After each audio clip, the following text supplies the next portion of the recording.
Each week, American History TV's Real America brings you archival films that help provide context for today's public affairs issues.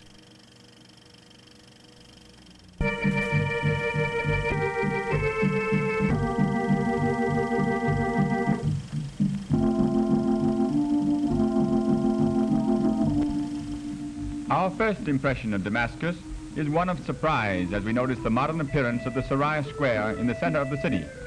But our opinion soon changes as we step a few paces away.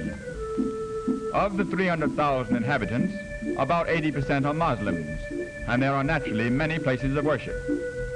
The largest and most important, the Mosque of Umayyads, is open not only to the faithful, but to the non-believer as well. All must remove shoes before entering.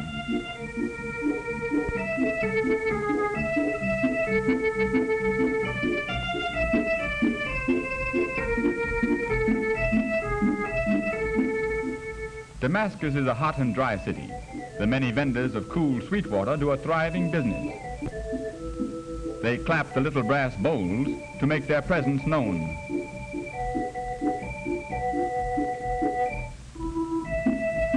At this open-air grill, tasty tidbits of goat are served. Perhaps not sanitary, but no doubt to the Damascans very delicious. Cheap soap, but from the appearance of the people there's little demand for it. Syrian oranges are delicious and inexpensive too. They are sold by weight, and a dozen large ones cost only a few pennies.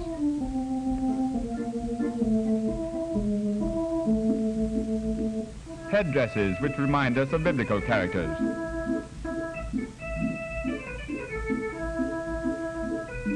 A new rug from Persia.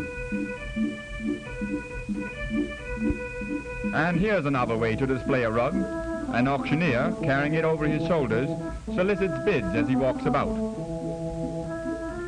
Damascus is at the end of the caravan routes from Persia and Mesopotamia. During the day, many camel trains from the east enter the city and trail through the winding streets. The narrow bazaar streets are covered by high arched metal roofs. The name of this one is familiar to all of us, the biblical street called Straight. We stop at a small outdoor bakery, for the strange manner in which bread is baked interests us. The ball of dough is twirled. When it is large enough, it's placed over a pillar and thrust into the oven. A gentle pat causes it to cling to the hot walls, and the pillar is removed. The handful of straw is for the fire. Let's watch it again. No, the baker's not wearing gloves.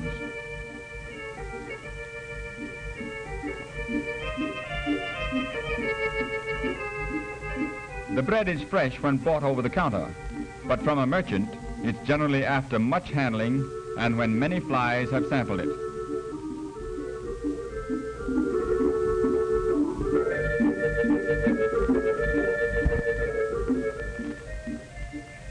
Damascus has long been famous for its many oriental coffee houses, where men gather in the evening and smoke the nargileh, a Turkish water pipe.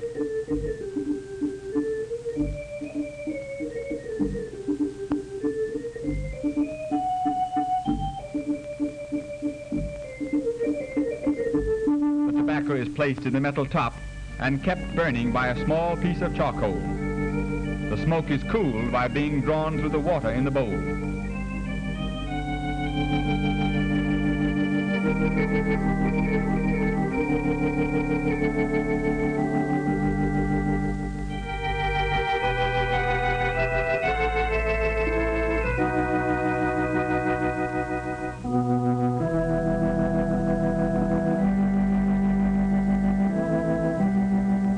We look upon the walls of old Jerusalem, walls which have been destroyed and rebuilt many times. There is a modern Jerusalem with many fine buildings and splendid streets and boulevards. But on this visit, our interests lie within the old city, and here we shall devote all our time. At the Jaffa Gate, an officer directs a strange assortment of traffic. No vehicles are permitted within the walled city, so all trucking must be done on the backs of animals or men.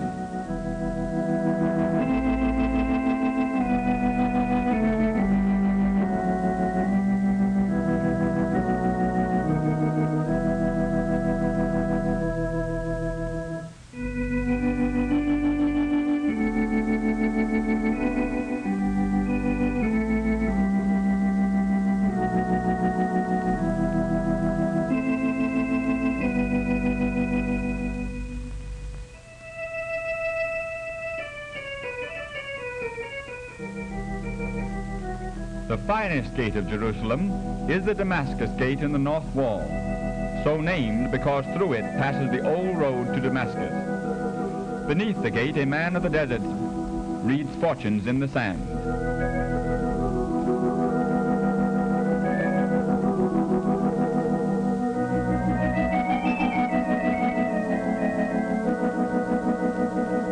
The streets of Jerusalem have changed little with the passing of time and present today very much the same appearance they did 2,000 years ago.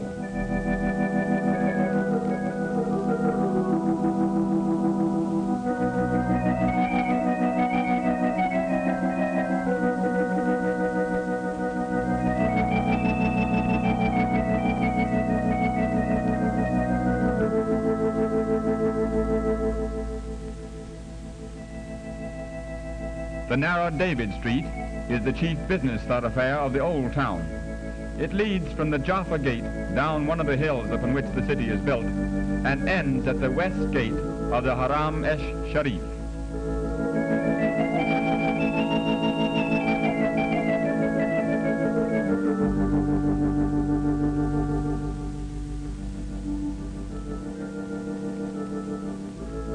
Money changers are still found in the marketplaces. Small boys with large baskets act as messengers and for a few pennies carry packages for shoppers. They quarrel over candy. It's going to end with smiles when they notice someone from whom they can beg bakshish, a gift.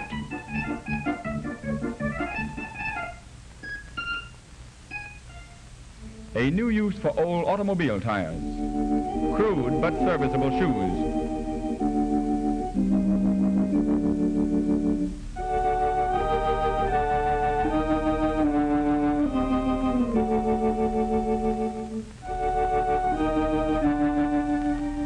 Many of the streets of Jerusalem are vaulted, dark and dirty.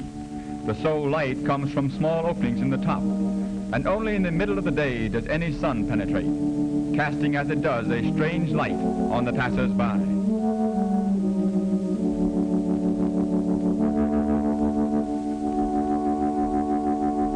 Jerusalem, sacred to the three chief religions of the world, is one of the holiest of cities.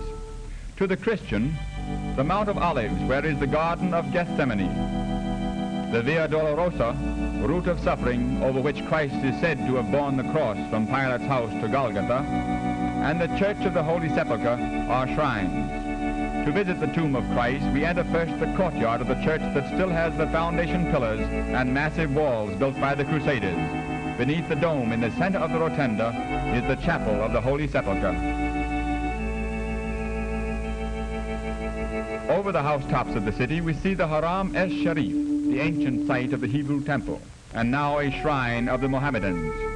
To reach it, we pass first along the street of the Christians, and then down the lower end of David Street. On our way to the noble sanctuary, we recall that on its site, King David erected an altar. King Solomon built his palace and temple.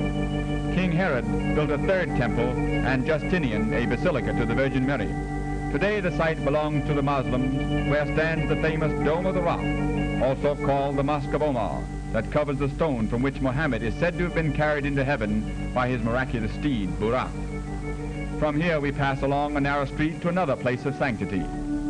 The Jews, who never enter the Haram proper for fear of desecrating the Holy of Holies, come here to its walls, which are said to be part of the foundation of Solomon's temple. Since the Middle Ages, they have come from all over the world to this, the wailing place, and have stood before these stones to pray and to lament the downfall of Jerusalem, the venerable capital of the Israelite Empire.